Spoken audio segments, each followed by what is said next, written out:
വനിതാ സംവരണ ഭേദഗതി ബില്ലിൽ പാർലമെന്റിൽ ഇന്നും ചർച്ച തുടരും. വോട്ടെടുപ്പ് വൈകിട്ട് 4 മണിക്കാണ്. വനിതാ സംവരണം കാലത്തിന്റെ അനിവാര്യതയെന്നും മണ്ഡല പുനർനിർണയത്തിലൂടെ ലോക്സഭയിൽ സംസ്ഥാനങ്ങളുടെ അനുവാദം ഇതേ രീതിയിൽ തുടരുമെന്നും പ്രധാനമന്ത്രി ഉറപ്പ് നൽകിയിരുന്നു. രാഷ്ട്രീയ ലക്ഷ്യത്തോടെയുള്ള ബില്ലിനെ എതിർക്കും എന്നാണ് പ്രതിപക്ഷത്തിന്റെ ഒരു നിലപാട്. നമുക്ക് വിവരങ്ങൾ ജിഷ്ണു കൃഷ്ണനോട് തന്നെ ചോദിച്ചറിയാം.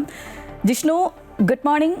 നമുക്കറിയാം ഇന്ന് എല്ലാവരും ഉറ്റുനോക്കുന്നത് പാർലമെന്റിലേക്കാണ്. കാരണം ഈ വനിതാ സംവരണ ഭേദഗതി ബില്ലിൽ ഇന്ന് എന്താകും എന്നറിയാനുള്ള ഒരു ആകാംക്ഷ എല്ലാവർക്കും ഉണ്ട്. നമുക്കറിയാം ഈ 2/3 ഭൂരിപക്ഷം വേണം. സ്വാഭാവികമായും ഭരണപക്ഷത്തിന് അതില്ല. അതുകൊണ്ട് പ്രതിപക്ഷത്തിൻ്റെ ഒരു പിന്തുണ വേണം. അവരാണെങ്കിൽ നടക്കില്ല എന്ന് ഉറപ്പിച്ച് പറയുകയാണ്. ഈ ഒരു സാഹചര്യത്തിൽ എന്താകും എന്നുള്ളൊരു ആകാംക്ഷ അങ്ങനെ നിൽക്കുന്നു അല്ലേ? Good morning. തീർച്ചയായും ഇന്ന് പാർലമെന്റിലേക്കാണ് രാജ്യം മുഴുവൻ ഉറ്റുനോക്കുന്നത്. ചരിത്ര പ്രാധാന്യമുള്ള ബില്ല് വനിതാ സംവരണം എന്നുള്ളത് രാജ്യത്തെ നിയമസഭകളിൽ, നിയമനിർമ്മാണ സഭകളിൽ, നിയമസഭയിലും ലോക്സഭയിലും വനിതകൾക്ക് 33% സംവരണം ഉറപ്പാക്കുന്ന ബില്ല് ഇന്ന് ലോക്സഭയിൽ ചർച്ച തുടരും. വൈകിട്ട് 4 മണിക്ക് വോട്ടെടുപ്പ് നടക്കുമെന്നുള്ളതാണ് സ്പീക്കർ അറിയിച്ചിട്ടുള്ളത്. തീർച്ചയായും ഭരണഘടനാ ഭേദഗതി ബില്ല് പാസ്സാക്കുന്നതിന് ലോക്സഭയിൽ കേവല ഭൂരിപക്ഷം മാത്രം പോരാ.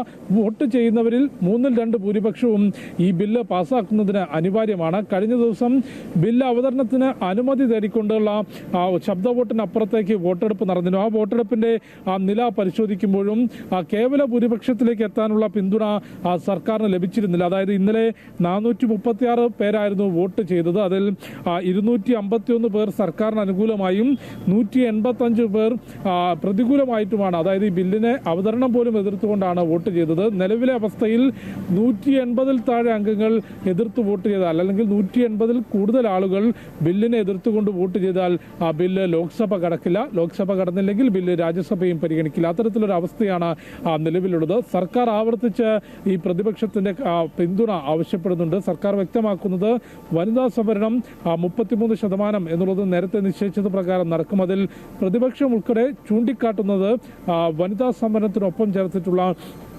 മണ്ഡല പുനർനിർണയമാണ്. ഈ മണ്ഡല പുനർനിർണയത്തിന്റെ ആവശ്യമില്ല എന്നും ഈ 543 സീറ്റുകളിൽ, നിലവിൽ ലോക്സഭയിൽ 543 സീറ്റുകളാണുള്ളത്, അതിൽ തന്നെ വനിതാ സംവരണം നടപ്പാക്കണമെന്ന ആവശ്യം നിലവിൽ പ്രതിപക്ഷം മുൻപോട്ട് വെച്ചിട്ടുണ്ട്. പക്ഷേ കേന്ദ്ര സർക്കാർ വ്യക്തമാക്കുന്നത് ഈ സെൻസസിന്റെ അടിസ്ഥാനത്തിൽ നിലവിൽ രാജ്യത്ത് മണ്ഡല പുനർനിർണയം അനിവാര്യമാണ്. അത് നേരത്തെ തന്നെ നടത്തേണ്ടതായിരുന്നു. കഴിഞ്ഞ 20 വർഷത്തിലധികമായി ഇത്തരത്തിൽ അതിന്റെ ആലോചനകൾ നടക്കുന്നുണ്ടെങ്കിൽ പോലും മണ്ഡല പുനർനിർണയം നടന്നിട്ടില്ല. അതുകൊണ്ട് മണ്ഡല പുനർനിർണയം അനിവാര്യമാണ് എന്ന നിലപാടിലാണ് കേന്ദ്ര സർക്കാർ ഉള്ളത്. ഇതിനെ പ്രതിപക്ഷം എതിർക്കുന്നത് അടുത്ത തവണ 2029 പൊതു തെരഞ്ഞെടുപ്പാകുമ്പോഴേക്കും BJPക്ക് അധികാരത്തിലേറുന്നതിന് അവർക്ക് സ്വാധീനമുള്ള സംസ്ഥാനങ്ങളിൽ മണ്ഡലങ്ങളുടെ എണ്ണം വർദ്ധിപ്പിക്കാനും കേരളം ഉൾപ്പെടെ ചെറിയ സംസ്ഥാനങ്ങൾ, ദക്ഷിണേന്ത്യൻ സംസ്ഥാനങ്ങളെ അപ്രസക്തമാക്കാനുമാണ് മണ്ഡല പുനർനിർണയത്തിലൂടെ സർക്കാർ ശ്രമിക്കുന്നത് എന്ന ആരോപണം മുൻപോട്ട് വെച്ചിട്ടുണ്ട്. അതിന് ഇന്നലെ പ്രധാനമന്ത്രി നരേന്ദ്രമോദി തന്നെ ലോക്സഭയിൽ മറുപടി നൽകിയിരുന്നു. ഒന്ന്, ഈ വനിതാ സംവരണം കാലത്തിന്റെ അനിവാര്യതയാണ്. അത് ഒഴിവാക്കുകയാണെങ്കിൽ, അത് പരാജയപ്പെടുത്തുകയാണെങ്കിൽ രാജ്യം നിങ്ങൾക്ക് മാപ്പ് തരില്ല എന്ന പ്രസ്താവനയിലൂടെ അതിനൊപ്പം നിൽക്കണമെന്ന ആഹ്വാനം പ്രധാനമന്ത്രി നൽകി. ഒപ്പം മണ്ഡല പുനർനിർണയത്തിലൂടെ ഒരു സംസ്ഥാനവും അപ്രസക്തമാകില്ല എന്നും 50% സംവരണം, അല്ലെങ്കിൽ 50% അനുപാതം എന്ന രീതിയിൽ സംസ്ഥാനങ്ങളിലെ, കേരളം ഉൾപ്പെടെയുള്ള സംസ്ഥാനങ്ങളിൽ ലോക്സഭാ സീറ്റുകളുടെ എണ്ണം വർദ്ധിക്കും. അതുകൊണ്ട് ഈ നിലവിലുള്ള അതേ പ്രാതിനിധ്യം എല്ലാ സംസ്ഥാനങ്ങൾക്കും ലോക്സഭയിൽ ലഭിക്കും. അതിൽ യാതൊരു തരത്തിലുമുള്ള ദോഷം ഒരു സംസ്ഥാനത്തിനും ഉണ്ടാകില്ല എന്ന ഗ്യാരണ്ടി നൽകുന്നു എന്നാണ് പ്രധാനമന്ത്രി വ്യക്തമാക്കിയത്. അതുകൊണ്ട് തന്നെ ഇന്ന് പ്രതിപക്ഷം എങ്ങനെയാകും ഇതിനോട് പ്രതികരിക്കുക എന്നുള്ളത്, കാരണം ഈ പറഞ്ഞതുപോലെ വനിതാ സംവരണ ഭേദഗതി ബില്ലിൽ ഭരണപക്ഷം ഉറച്ചു നിൽക്കുമ്പോൾ പ്രതിപക്ഷം ഈ മണ്ഡല പുനർനിർണയത്തിൽ അതിലാണ് ഉറച്ചു നിൽക്കുന്നത്. അത്തരത്തിലുള്ള പ്രതിഷേധമാണ് അവർ ഉയർത്തുന്നത്. അതുകൊണ്ട് തന്നെ ഇന്നും ശക്തമായ പ്രതിഷേധം അവർ ഉയർത്താൻ തന്നെയുള്ള ഒരു സാധ്യത കാണുന്നത്. കഴിഞ്ഞ ദിവസം ഇതിന്റെ ക്രെഡിറ്റിനെ ചൊല്ലിയൊക്കെയുള്ള തർക്കങ്ങളൊക്കെ ഉയർന്നു വരുന്നത് കണ്ടു, പ്രധാനമന്ത്രിയും പ്രിയങ്ക ഗാന്ധിയും ഒക്കെ ആയിട്ട്.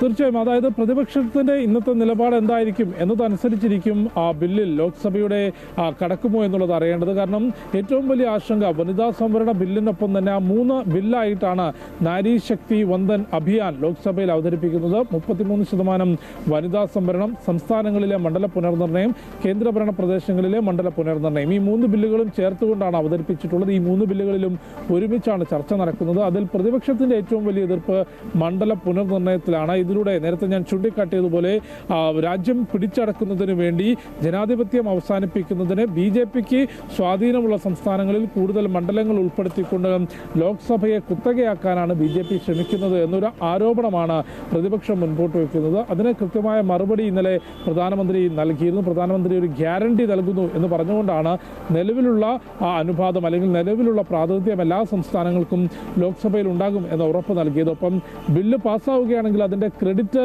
എനിക്കോ കേന്ദ്ര സർക്കാരിനോ വേണ്ട, അത് പാർലമെന്റിന് നൽകിയാൽ മതി, അല്ലെങ്കിൽ അത് ആ ക്രെഡിറ്റ് പ്രതിപക്ഷം എടുത്തോളൂ, പക്ഷേ ബില്ല് പാസ്സാക്കാതിരിക്കരുത് എന്നുള്ളതും വ്യക്തമാക്കിയിട്ടുണ്ട്. അതുകൊണ്ട് തന്നെ പ്രതിപക്ഷം ഇന്ന് എന്ത് നടപടി സ്വീകരിക്കും? ഇന്നലത്തേതിന് സമാനമായി ശക്തമായ പ്രതിഷേധം ഈ ബില്ലിന്മേൽ എതിർപ്പ് ഉന്നയിക്കുമോ എന്നുള്ളത് നോക്കിക്കാണണം.